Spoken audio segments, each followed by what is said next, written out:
बिस्मिल्लाहिर्रहमानिर्रहीम। It's Kamran Qureshi from Askaria college. SDLC को continue करेंगे फेज नंबर 5 से, यानी रिक्वायरमेंट इंजीनियरिंग फेज से। पिछली 4 फेजेस यानी defining phase, planning phase, feasibility and analysis phase, ये आपको इससे पिछली लिंक वीडियो में मिल जाएंगी, आप वहां पे चेक कर सकते हैं। फिफ्थ फेज को स्टार्ट करेंगे जी रिक्वायरमेंट इंजीनियरिंग फेज। और रिक्वायरमेंट इंजीनियरिंग फेज में हम जो है वो 3 बुनियादी काम कर रहे होते हैं। ये एसडीएलसी का बहुत इंपॉर्टेंट फेज है। ये आपके यूजर के साथ बिल वास्ता या बिला वास्ता, डायरेक्टली या इनडायरेक्टली या वो लिंक्ड होता है। इसमें सबसे पहले हम रिक्वायरमेंट को गैदर करते हैं by many means, like interviews हो सकते हैं, सर्वेज हो सकते हैं, या ऑब्जर्वेशन हो सकती है, या कोई डॉक्यूमेंट पहला पड़ा हुआ है, या कोई पुराने स्टैटिस्टिक्स हैं, या पुराने कोई फैक्ट्स एंड फिगर्स या इंडिकेटर्स हैं, तो उनको देखते हुए जो है हम रिक्वायरमेंट को गैदर कर सकते हैं। अब सारी की सारी जो रिक्वायरमेंट्स होती हैं यूजर्स की, वो सारी की सारी वैलिडेट नहीं की जा सकती, सारी की सारी नहीं मानी जा सकती। जो एक्सेप्टेबल हैं, जिनको वैलिडेट किया जा सकता है या जिन पर काम किया जा सकता है, उनको हम वैलिडेट करते हैं। जब हम उनको वैलिडेट करते हैं तो उसके बाद फिर हमने जो रिक्वायरमेंट्स वैलिडेट कर ली होती हैं, तो हमने उनको मैनेज भी करना होता है। लाइक जिनको हमने अप्रूव कर लिया है, वैलिडेट कर लिया है, या जिनको हमने ओके कर दिया है, तो अब हमने उनको क्या करना है कि उनकी मैनेजमेंट भी करनी है, कि लाइक उनको कैसे हमने जो है वो बरोए कार लाना है, या कैसे उनको हमने अचीव करना है। तो इसके लिए मैंने पहले अर्ज की कि इंटरव्यूज, सर्वेज या ऑब्जर्वेशंस या सम पिछले जो डॉक्यूमेंट्स या पिछले कुछ रिकॉर्ड्स हो सकते हैं कि जिनको हम ऑब्जर्व करके, स्टडी करके, तो देन हम जो है वो अपनी रिक्वायरमेंट गैदर करते हैं, देन उसको वैलिडेट करते हैं, और देन फिर उसको मैनेज भी किया जाता है। That was the fifth phase of SDLC. SDLC की फुल फॉर्म हम लास्ट टाइम डिस्कस कर चुके हैं, सिस्टम या software development life cycle. That was the fifth stage. Sixth stage is now design phase. This one design phase. Students, इसमें ये वो design हरगिज नहीं है कि जो स्क्रीन पे डिजाइन आ रहा होता है, नो, इसका ताल्लुक एल्गोरिथम्स एंड फ्लो चार्ट्स के साथ होगा। आपने फ्लो चार्ट्स 9th क्लास में तफसील से पढ़े, और इन फ्लो चार्ट्स का ये काम होता है कि जब एल्गोरिथम को आप किसी भी डायग्रामेटिक फॉर्म में ले आते हैं, यानी पिक्टोरियल फॉर्म में, यानी कि तस्वीरी शक्ल में, कि एल्गोरिथम अल्फाज की शक्ल में लिखा हुआ होता है, उसको जब आप डायग्रामेटिक फॉर्म या पिक्टोरियल फॉर्म में ले आते हैं, तो then it is a flow chart. Flow chart में डिफरेंट सिंबल्स यूज हो रहे हैं, इनपुट्स के, आउटपुट्स के, डिसीजन के, और फ्लो लाइंस के, कनेक्टर्स यूज हो रहे हैं, प्रोसेसिंग के यूज हो रहे हैं।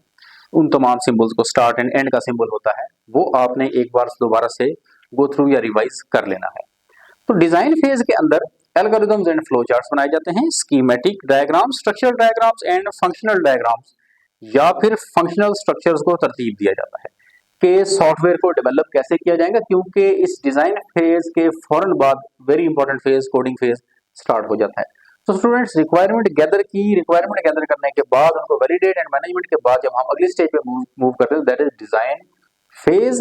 डिजाइन फेज में हम डिफरेंट टूल्स यूज करते हैं, लाइक यूएमएल, या मतलब यूनिफाइड मॉडलिंग लैंग्वेज। ये खास किस्म की लैंग्वेज होगी जिसमें हम डिफरेंट डिजाइन पैटर्न्स को जो है वो समझते हैं, बनाते हैं, तरतीब देते हैं, ताकि जो रिक्वायरमेंट हमारे पास आई है वो इस हालत में या इस फॉर्म में आ सके कि आगे जो हमारे कोडर्स हैं, जो हमारे प्रोग्रामर्स हैं, जो हमारे डेवलपर्स हैं, वो प्रॉपरली इन रिक्वायरमेंट्स को यहाँ पर कोडिंग में जो है वो हासिल करने की कोशिश करें। तो this is a bridge between requirement engineering phase and coding phase, very important phase है इसमें एल्गोरिथम्स। अब एल्गोरिथम को थोड़ा सा मैं दोबारा आपको रिवाइज करवा दूं कि finite steps to solve a particular problem is algorithm, and इसी एल्गोरिथम की जो पिक्टोरियल फॉर्म होती है, जो तस्वीरी शक्ल होती है, जो डायग्रामेटिक फॉर्म होती है, जिसमें सिंबल्स एंड डायग्राम्स को हम यूज करते हुए, उसी एल्गोरिथम को हम जो है वो जब डायग्राम वाली फॉर्म में ले आते हैं, तो अब हम उसको कहते हैं फ्लो चार्ट। सिंबल्स को आपने रिवाइज लाजमी करना है। रिक्वायरमेंट इंजीनियरिंग के बाद design phase, and design phase के बाद कोडिंग फेज। अब हम कोडिंग फेज पे आ जाते हैं। दिस वन इज, यहाँ पे देखें आप, तो स्टेप नंबर 7 है आपके एसडीएलसी का। कोडिंग फेज के अंदर जो प्रोग्रामर होते हैं वो कोडिंग करते हैं, वो कोड लिखते हैं, वो स्क्रिप्ट लिखते हैं आपके प्रोग्राम का। जो हमारे पास स्टार्ट से एक प्रोसेस चला रहा है, defining, planning, feasibility, analysis, requirement design, अब उसकी कोडिंग स्टार्ट हो चुकी है, तो स्टूडेंट यहां से आगे अब कंप्यूटर के ऊपर एक्चुअल कोडिंग स्टार्ट होगी, यहां से आगे।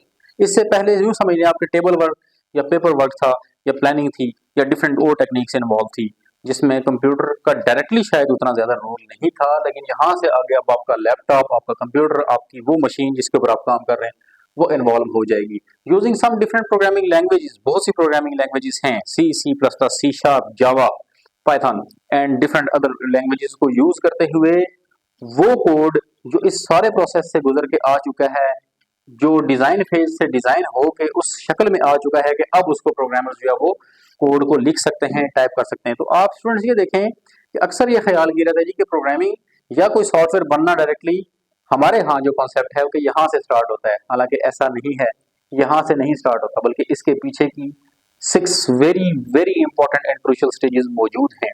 तो एक प्रॉपर वे यही है कि यहाँ से स्टार्ट किया जाए और देन कोडिंग उसकी स्टार्ट की जाए। हमारे बहुत से डेवलपर्स या प्रोग्रामर्स हैं वो डायरेक्ट स्टार्ट ही कोडिंग से करते हैं, दैट इज वाई फिर वो आगे चल के एक सक्सेसफुल या एक प्रॉपर या एक प्रोफेशनल कोडर्स या प्रोग्रामर्स या डेवलपर्स नहीं बन पाते। एनीवेज, यहाँ पर कोडिंग उसकी की जाती है या प्रोग्रामिंग की जाती है यूजिंग सुटेबल प्रोग्रामिंग लैंग्वेज। जो चीज हम बना रहे हैं तो उसी के लिए सुटेबल लैंग्वेज भी पिक की जाती है। लैंग्वेज पिक करने के बाद जब वो प्रोग्राम आपका बन जाता है तो अब उसकी टेस्टिंग स्टार्ट की जाती है। This person is called software tester, जो टेस्ट करेगा इसको। This is 8th stage here, ये हमारे पास यहाँ पर 8th स्टेज है। 8th स्टेज के अंदर दो चीजें चेक की जाएंगी, दो चीजें टेस्ट की जाएंगी। नाम से जाहिर है ये टेस्टिंग फेज है। फंक्शनैलिटी एंड परफॉर्मेंस चेक की जाएगी कि क्या जो चीज रिक्वायरमेंट इंजीनियरिंग से आगे चल के गई थी डिजाइन फेज में, UML यानी यूनिफाइड मॉडलिंग लैंग्वेज यूज करते हुए डिफरेंट डिजाइन जो पैटर्न्स बनाए गए थे, जो एल्गोरिथम्स लिखे गए थे या जो फ्लो चार्ट्स बनाए गए थे और फिर उसकी जो कोडिंग हुई, क्या वो फंक्शनैलिटी एंड परफॉर्मेंस पर पूरा उतरती है। अगर वो टेस्टिंग एंड परफॉर्मेंस पर पूरा उतरती है तो हम कहेंगे कि यस ये चीज ओके है, अदरवाइज नहीं। अच्छा, अब हमारे पास जो टेस्टिंग है, इसको यहाँ में जो है वो आसान अल्फाज में मुख्तसर करके मैं बयान करने की कोशिश करूंगा कि टेस्टिंग हमारे पास अब दो तरह की होती है, black box and white box. अब जो व्हाइट बॉक्स है इसको अगर क्रिस्टल बॉक्स बोलें तो ज्यादा बेहतर है। पहले मैं आपको ब्लैक बॉक्स बता दूं। ब्लैक बॉक्स टेस्टिंग की एग्जांपल यूं समझें कि एक बॉक्स है जो ब्लैक है, जिसके अंदर कुछ नजर नहीं आ रहा, सिर्फ उसकी सरफेस आपको नजर आ रही है, यानी बाहर बाहर से वो नजर आ रहा है आपको। तो जो बाहर से वो नजर आ रहा है उसको हम ब्लैक बॉक्स टेस्टिंग कहेंगे कि हम सॉफ्टवेयर के डीप इनसाइड नहीं जाते, हम उसकी डेप्थ में नहीं जाते, हम उसकी जस्ट बस ओवरऑल बाहर बाहर से उसकी जो है वो प्रॉपर्टीज या उसकी फंक्शनैलिटीज या उसकी परफॉर्मेंस को चेक कर लेते हैं। मिसाल के तौर पे मैंने कोई एक सॉफ्टवेयर बनाया, उसमें मैंने लॉग इन करना है, यूजर नेम डालना है, पासवर्ड वगैरह लिखना है, इस किस्म की चीजें मैं लॉग इन करके चेक करूंगा। एक बार दुरुस्त पासवर्ड और लॉग इन जो चीजें होंगी, क्रेडेंशियल्स होंगे, वो क्रेडेंशियल्स डाल के चेक करूंगा। अगर वो लॉग इन हो जाता है तो इट मींस कि लॉग इन तो वो सक्सेसफुली हो रहा है।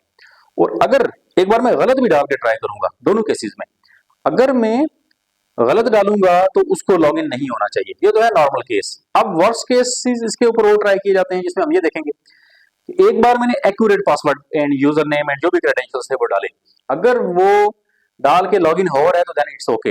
लेकिन अगर दुरुस्त चीजें डालने के बाद भी, दुरुस्त चीजें लिखने के बाद भी वो ओपन नहीं हो रहा तो इट मींस के फंक्शनैलिटी में वहां पर प्रॉब्लम है। सिमिलरली एक बार मैं रॉन्ग चीजें ट्राई करूंगा या गलत में क्रेडेंशियल्स डाल के ट्राई करूंगा, यूजर नेम एंड पासवर्ड, तो अगर उन पे ओपन नहीं हो रहा ये तो उसका नॉर्मल बिहेवियर है। बट अगर गलत चीजों पर भी वो ओपन हो रहा है तो ये फिर एबनॉर्मल बिहेवियर हो जाएगा। तो यहां से ये समझ आती है कि हम उसके ऊपर ऑल सिनेरियोस। अच्छा, ये मैंने अब सॉफ्टवेयर की डिटेल जाकर नहीं चेक की, जस्ट मैंने बस उसकी आउटर फंक्शनैलिटी या सादा सादा या हम आम अल्फाज में कहते हैं कि मोटा मोटा उसको चेक कर लिया हमने, ज्यादा डिटेल में उसको नहीं चेक किया। This is black box testing. अब व्हाइट बॉक्स टेस्टिंग को मैंने क्यों कहा था कि इसको क्रिस्टल बॉक्स टेस्टिंग बोलना ज्यादा बेहतर है। ये ऐसी टेस्टिंग है, ये एक ऐसा बॉक्स होगा कि जो शीशे का बॉक्स हो या ट्रांसपेरेंट बॉक्स हो कि जिसके अंदर सब कुछ नजर आता हो। तो अब हम इस वाले केस के अंदर व्हाइट बॉक्स के अंदर कोड के अंदर जाएंगे, कोड की एक एक स्टेटमेंट, एक एक लाइन, एक एक ब्लॉक को चेक करेंगे कि कौन से वाले स्टेटमेंट की, ब्लॉक की, या किस हिस्से की या किस मॉड्यूल की कोड के जो है वो फंक्शनैलिटी क्या है, परफॉर्मेंस क्या है। तो यूं समझ लें कि ब्लैक बॉक्स जो होता है ये मुख्तसर किस्म की टेस्टिंग होती है, हल्की टेस्टिंग, मोटी मोटी टेस्टिंग, एंड जो in depth full expert level की जो टेस्टिंग होती है वो हमारे पास होती है व्हाइट बॉक्स टेस्टिंग। तो ये हमारे पास जो टेस्टिंग का फेज था दैट वाज फेज नंबर 8। अब इसको मैं यहां से यहां तक एक बार आपको मैं रिवाइज करवा दूं। 1 से लेकर 4 तक आपको पिछली वीडियो में मिलेगी डिटेल सारी। उसके बाद fifth, sixth, seventh and eighth आपको यहां मैं रिवाइज दोबारा करवा देता हूं कि requirement engineering phase is the fifth phase. इसमें हम रिक्वायरमेंट को गैदर करते हैं कहां से? यूजर से, जिसने यूज करना है, या जो भी स्टेक होल्डर, यहां पर एक वर्ड यूज होगा स्टेक होल्डर्स, मैं यहां पर मेंशन किए देता हूं स्टेक होल्डर। स्टेक होल्डर कौन होता है? हर वो शख्स जो आपके इस प्रोजेक्ट से पॉजिटिवली या नेगेटिवली किसी भी तरह से वो इफेक्ट होता हो, उस पर अच्छा या बुरा असर पड़ता हो, जिसका इसमें कोई इन्वॉल्वमेंट हो, इसमें फायदा नुकसान नफा हो, या वो इस इन चीजों से मुतासर होता हो, तो वो स्टेक होल्डर है। तो हम स्टेक होल्डर से रिक्वायरमेंट गैदर करेंगे। वो स्टेक होल्डर्स हमारे सारे नहीं हो सकते, टारगेटेड होते हैं, जो हमारे सॉफ्टवेयर से रेलेवेंट होते हैं, जिनको हम इन्वॉल्व करके तो हम अपने सॉफ्टवेयर को बनाना शुरू करते हैं या बना रहे होते हैं, या जिनके लिए हम बना रहे होते हैं। मतलब यह है कि रेलेवेंट लोगों को ही, रेलेवेंट स्टेक होल्डर्स को यहाँ पर हम उनसे इंफॉर्मेशन गैदर करेंगे। गैदर करने के बाद हम ये देखेंगे कि कौन सी वाली जो है वो हमने पिक करनी है उनकी रिक्वायरमेंट, कौन सी नहीं करनी। इस चीज को हम वैलिडेशन कहते हैं। वैलिडेट करने के बाद हम फिर ये करते हैं कि जो चीजें हमने अप्रूव या वैलिडेट कर दी, उनको हम फिर आगे मैनेज कैसे करेंगे। तो मैनेज करने के बाद फिर हम जो है वो मेथड मैंने आपके सामने बयान किए थे कि इंटरव्यूज भी हो सकते हैं, लोगों से हम इंटरव्यू कर सकते हैं, सर्वे कर सकते हैं किसी जगह पे, या ऑब्जर्वेशन हो सकती है आपकी कि आप खुद देख के जो है वो देख लें कि लाइक क्या चाहिए, किसको, किस वाले ग्रुप को क्या चीज चाहिए, कौन सा सॉफ्टवेयर चाहिए, किस किस्म का होना चाहिए, कैसे परफॉर्म करना चाहिए उसको। एंड या डॉक्यूमेंट उस चीज की पहले से कोई रिपोर्ट्स, डॉक्यूमेंट्स, कोई स्टैटिस्टिक्स या कुछ भी ऐसा ऑनलाइन ऑफलाइन कोई भी डाटा पड़ा हुआ है, तो उसको अगर आप जो है वो स्टडी करके तो फिर आप ये इन्फॉर्मेशन सारी की सारी, यानी गलत ये कि जहां से भी आपको मिलेगी आप इस फेज के अंदर इन्फॉर्मेशन गैदर करेंगे, वैलिडेट करेंगे, उसको मैनेज करेंगे। अब उसको भी डिजाइन फेज के ऊपर लेके आ जाते हैं। डिफरेंट टूल्स यहाँ पर यूज होते हैं। यूएमएल में से एक है जिसको हम कहते हैं यूनिफाइड मॉडलिंग लैंग्वेज। यहाँ डिजाइन पैटर्न्स बनाए जाते हैं, एल्गोरिदम्स लिखे जाते हैं और फिर उनके फ्लो चार्ट्स बनते हैं। सिंबल्स को लाजमी रिवाइज करें। और कोडिंग फेज के अंदर using some kind of programming languages हम क्या करते हैं, different tools, different hardware, different software, different techniques, different models. इस टॉपिक से जो नेक्स्ट टॉपिक है वो आपका मॉडल्स ही है। वहां पर हम मॉडल्स को तफसील से डिस्कस करेंगे, waterfall model and this kind of things. तो वो यूज करते हुए जो है वो हम क्या करते हैं कि डिजाइन बना लिया, फिर उसके बाद उसकी कोडिंग स्टार्ट कर दी हमने। तो ये चीजें बाज दफा अलग अलग नहीं होती, इनकी बीच में हम बाउंड्री नहीं डिफाइन कर सकते। बाउंड्री वेरी थिन होती है, बहुत पतली सी बाउंड्री होती है। ये चीजें जो है वो ओवरलैप्ड होती हैं, आपस में मिक्स हुई भी होती हैं। यानी कि आपको बहुत से मकामात पर ये फील होगा कि डिफाइनिंग एंड प्लानिंग आपस में, ये कुछ उसमें इन्वॉल्व है और कुछ इसमें इन्वॉल्व है। सिमिलरली प्लानिंग एंड फिजिबिलिटी भी आपस में इन्वॉल्व होती हैं, और फिर फिजिबिलिटी एनालिसिस भी आपस में इन्वॉल्व होते हैं। और सिमिलरली हर फेज दूसरी फेज में ओवरलैपिंग हुई भी होती है। तो ये यहाँ पर और ये यहाँ पर कुछ ना कुछ इन्वॉल्वमेंट रखती है। सिमिलरली ये दो फेजेस भी आपस में ओवरलैप हो रही होती है और ये भी आपस में ओवरलैप हो रही होंगी। तो ओवरऑल यहाँ तक हम अपने सॉफ्टवेयर की जो है वो टेस्टिंग करके ये चेक कर लेते हैं कि क्या हमारा जो सॉफ्टवेयर है वो आगे इंस्टॉल आगे किया जा सकता है कि नहीं किया जा सकता, या आगे उसको हम इम्प्लीमेंट कर सकते कि नहीं कर सकते, या हमने जिन लोगों के लिए बनाया है उनको हम दे सकते हैं कि नहीं दे सकते। आफ्टर ऑल हमने बनाया तो उन्हीं लोगों के लिए था। तो फिर हम जो है वो टेस्टिंग फेज के बाद हम फिर नेक्स्ट फेज की तरफ जो है वो मूव करेंगे।